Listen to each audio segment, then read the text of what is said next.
Oke. Assalamualaikum warahmatullahi wabarakatuh. Saya Lutfi Hasanah, kelas 3D 4 absen 13. Di sini saya akan menjelaskan modul Basic Process Control Unit level control. Untuk yang pertama ada step dari section 1 ya. Di sini kita jelaskan dulu tujuan dari praktikum ini. Yang pertama adalah mengetahui sistem pengendalian proses dengan level control. Yang kedua, mampu menganalisa sistem pengendalian proses yang aman dan ekonomis. Untuk urutan langkah kerjanya, pertama-tama kita buka software PCT 40, lalu yang kedua kita pilih section 1, level control inflow, kemudian klik load. Setelah itu kita setelah memilih section 1 tadi, kita klik view diagram untuk memunculkan gambar alatnya. Kemudian kita pastikan dulu kalau IFD-nya oke. Setelah itu kita pastikan konfigurasi alat di PCU sesuai dengan tampilan alat di software. Kemudian atur waktu sampling dan durasinya, cek level air pada tangki penampung dan sambungkan pompa dengan alat listrik. Lalu kemudian buka drain valve-nya sebesar 50%. Setelah itu klik controller pada box on or off. Setelah itu klik go untuk merekam data pengamatan. Setelah kita klik go, kita masukkan set point-nya pada kotak kontrol dan ubah mode ke auto. Lalu kita tunggu sampai L1-nya konstan. Setelah konstan, kita tambahkan disturbance dengan membuka sol 2 atau sol 3. Setelah itu kita tunggu sampai nilai L1-nya kembali konstan setelah diberikan disturbance tadi. Nah, setelah L1-nya konstan, kita klik stop, kemudian kita save data pengamatannya tersebut. Lalu kita menuju ke section 1A. Di sini kita masukkan dulu section yang digunakan adalah section 1. Sampel intervalnya 10 detik. SP-nya 50, mode operasinya auto, valve inlet-nya sol 1. Setelah kita mengisikan ini, kita akan mendapatkan data pengamatan secara otomatis akan muncul di layar. Nah, setelah itu kita isikan PV-nya. PV-nya di sini adalah ketinggian air di dalam large vessel, MV-nya laju alir air masuk large vessel melalui sol 1, disturbance-nya laju alir keluar large vessel melalui sol 2 atau sol 3. Nah, untuk yang section 1B di sini, kita gunakan section 1 juga. Sampel intervalnya 10, mode operasinya auto, dan valve inletnya adalah sol 1, masih dengan sol 1 di sini. Nah, setelah kita mengisikan, akan muncul data pada tabel pengamatan berikut ini ya, secara otomatis. Setelah itu kita masuk ke step section 2.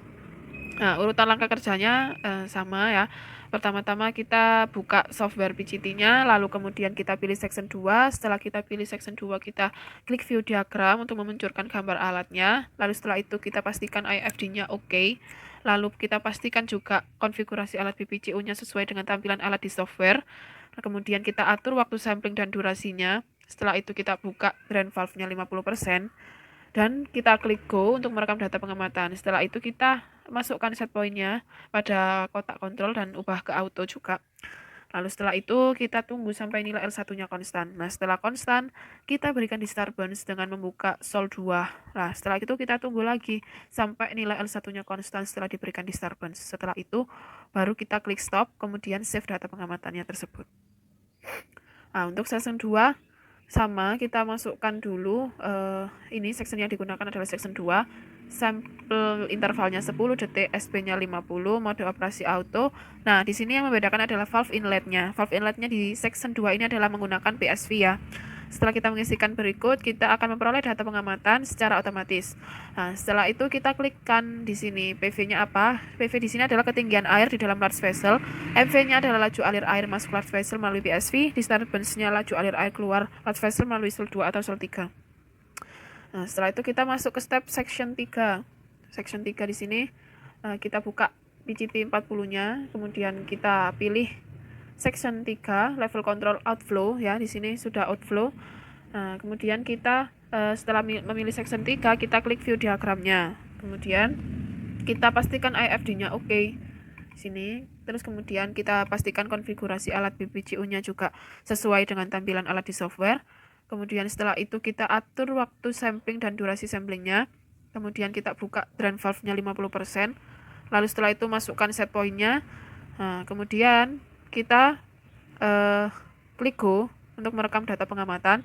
Setelah itu kita tunggu, kita masukkan ya, kita inputkan kita inputkan angkanya 100 pada PSV-nya. Ini manual, kita ketikkan 100 di situ.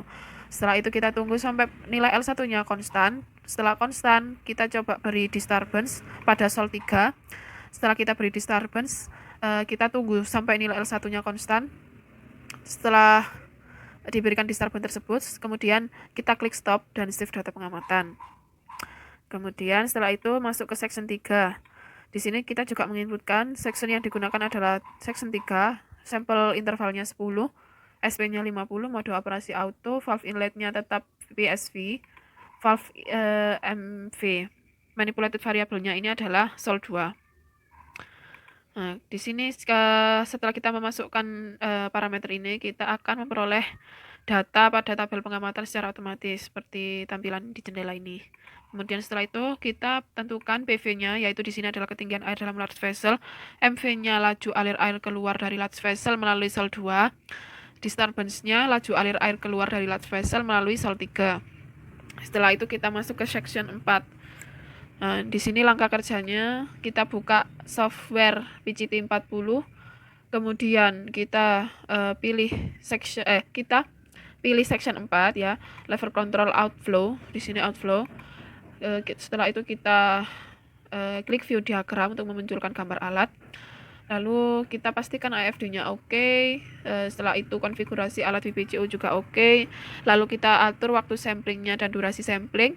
Setelah itu kita buka drain valve-nya 50%, dan kita masukkan set point pada kotak kontrol dan ubah ke mode auto. Kemudian kita klik go untuk merekam data. Setelah itu kita inputkan angka 100 pada kotak PSV secara manual ya, diketik. Setelah itu kita tunggu sampai L1-nya ini konstan. Kemudian berikan disturbance dengan membuka sol 2 atau sol 3. Setelah itu kita tunggu sampai nilai L1-nya konstan setelah diberikan disturbance. Kemudian kita klik stop dan kita save data pengamatannya tersebut. Lalu kita masuk ke section yang keempat. Di sini kita masukkan section yang digunakan adalah section 4, sampel intervalnya 10, SP-nya 50, mode operasi auto, valve inlet-nya PSV ya. Di sini manipulated variabelnya adalah pump A. Nah, kita tentukan, setelah kita tentukan, kita masukkan parameter, kita akan memperoleh data secara otomatis pada tabel pengamatan. Setelah itu kita tentukan variabel pengendalinya. Di sini PV-nya adalah ketinggian air di dalam large vessel. Manipulated variabelnya yaitu laju alir air keluar dari large vessel melalui peristaltik pump A. Disturbance-nya laju alir air keluar large vessel melalui sol 3. Setelah ini kita akan membahas apa sih bedanya dari section 1, 2, 3, dan 4. Nah, sini sudah ada soalnya, langsung kita bahas saja.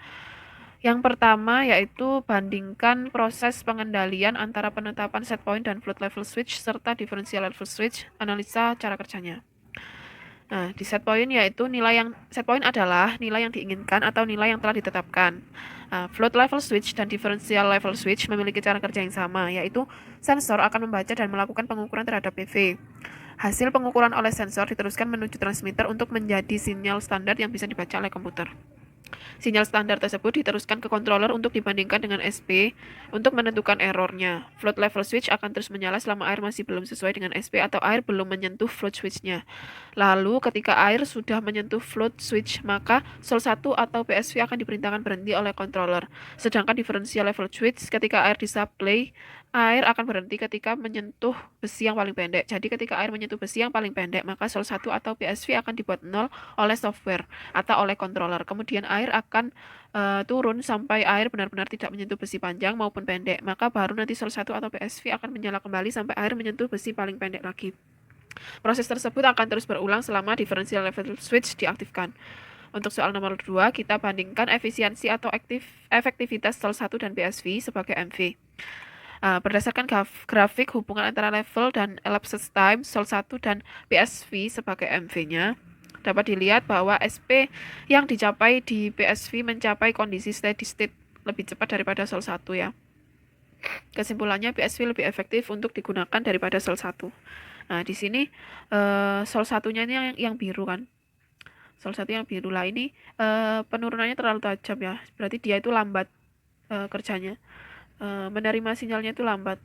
Sedangkan dengan PSV ini cepat, habis dia turun dia langsung naik lagi, nggak sampai turun terlalu curam ya, terlalu dalam. Ini membuktikan bahwa PSV-nya ini lebih efektif untuk digunakan daripada Sol 1. Kemudian nomor 3, bandingkan section 1 dan section 2 dalam merespon adanya disturbance. Berdasarkan grafik 1 tadi, ketika disturbance-nya dimasukkan ke dalam sistem, PSV dapat merespon lebih cepat karena laju alir air yang melewatinya bisa diatur besarnya untuk menjaga supaya SP-nya segera tercapai. Sedangkan untuk sistem yang menggunakan Sol 1, responnya sedikit lambat karena valve hanya bisa menutup dan membuka, ditunjukkan dengan angka 1 untuk membuka dan 0 untuk menutup. Jadi ini otomatis ya. Maka sedikit lebih sulit untuk mengendalikan aliran yang masuk. Untuk nomor 4, kita bandingkan proses pengendalian antara section 3 dan section 4. Nah, section 3 dan 4 memiliki variabel kontrol atau MV yang berbeda-beda, yakni Sol 2 untuk section 3 dan pompa A untuk section 4. Untuk aliran input sama diatur oleh PSV ya, sama-sama diatur oleh PSV. Dari data yang ada terlihat bahwa section 3 lebih efisien dibandingkan section 4. Karena pada data di section 3 lebih stabil daripada section 4 dalam segi waktu dan pencapaian tinggi level. Nah, section 3 ini yang biru, yang ini, dia kan tinggi nih. Sedangkan section 4-nya dia di bawahnya section 3. Maka dari itu, kita dapat menyimpulkan bahwa section 3 ini lebih stabil, lebih cepat stabilnya. Nah, ini kan sudah mendekati stabil kan ini, garisnya yang biru ini. Sedangkan yang ini masih turun gini.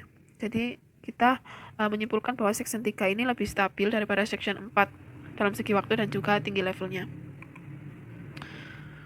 Untuk yang nomor 5, kita bandingkan section 3 dan section 4 dalam respon adanya disturbance. Pada section 3 dapat dilihat dari grafik 2 bahwa di section 3 ini lebih cepat menanggapi adanya disturbance dibandingkan dengan section 4. Hal ini dikarenakan waktu yang dibutuhkan untuk merespon disturbance lebih cepat dibanding dengan section 4. Section 3 juga lebih cepat untuk mencapai nilai SP-nya. Pada section 3, saat diberikan disturbance, Sol 2 akan tetap menyala, tetapi ketika disturbance-nya mati, Sol 3 dimatikan, Sol 2-nya akan ikut mati dalam waktu sesaat untuk menaikkan PV agar mencapai SP. Pada section 4, saat ada disturbance, maka controller akan menutup bukaan pump A sampai 0% hingga PV-nya mendekati SP lagi. Kemudian bukaan pump A dikembalikan 100%. Nomor 6, bandingkan proses pengendalian untuk section inflow dan outflow. Grafik 1 yang pertama tadi ini menunjukkan pengendalian pada section inflow dan grafik 2 menunjukkan pengendalian pada section outflow. Pada grafik inflow lebih konstan dibandingkan grafik outflow yang naik turun, sehingga waktu yang dibutuhkan grafik inflow untuk mencapai steady state lebih cepat daripada grafik outflow, dan grafik inflow juga mempunyai respon yang lebih cepat dalam menanggapi disturbance, sehingga pengendalian prosesnya lebih efektif juga. Proses pengendalian section inflow saat PV belum mencapai SP, MV akan terus terbuka atau reverse acting. Pada pengendalian section outflow, saat PV-nya belum mencapai SP, MV akan tetap tertutup dan terbuka lagi saat PV-nya melebihi SP atau direct acting ya. Kita lihat lagi di sini grafiknya. Nah, ini kan lebih stabil ya saat digunakan. Sedangkan ini naik turun grafiknya. Jadi kita lebih condong untuk ke grafik yang section 1 dan 2. Di sini yang nomor 7 yaitu kita bandingkan bagaimana reverse dan direct acting controller dalam sistem pengendalian. Reverse acting terjadi jika PV-nya melebihi set point. Controller akan memerintahkan MV untuk menurunkan persen PO atau PV-nya naik sedangkan sinyal kendalinya turun. Nah, sedangkan direct acting terjadi jika PV melebihi SP controller. Controller akan memerintahkan MV untuk menaikkan persen PO. Nah, PV-nya naik, sedangkan sinyal kendalinya juga naik. Sama-sama naik. Yang untuk nomor 8 ini, tuliskan kelebihan dan kekurangan masing-masing pengendali dari section 1 dan sampai section 4. Di sini section 1. Kelebihannya yaitu waktu yang diperlukan untuk mencapai SP-nya konstannya lebih cepat dibandingkan dengan section yang kedua. Kekurangannya respon terhadap disturbance-nya itu lama. Untuk kelebihannya, waktu konstan setelah diberikan disturbance lebih cepat daripada section 1. Kekurangan, waktu yang diperlukan untuk mencapai SP sedikit lebih lama. Respon terhadap disturbance cepat, sedangkan kekurangannya yaitu Setelah diberikan di Starburst, butuh waktu lama untuk mencapai SP pada section yang ketiga. Untuk section 4, kelebihannya tidak ada. Kekurangannya, waktu yang dibutuhkan untuk mencapai SP itu lebih lama. Nah, sekian yang bisa saya jelaskan. Mohon maaf bila ada kesalahan. Bila taufiq wal hidayah. Wassalamualaikum warahmatullahi wabarakatuh.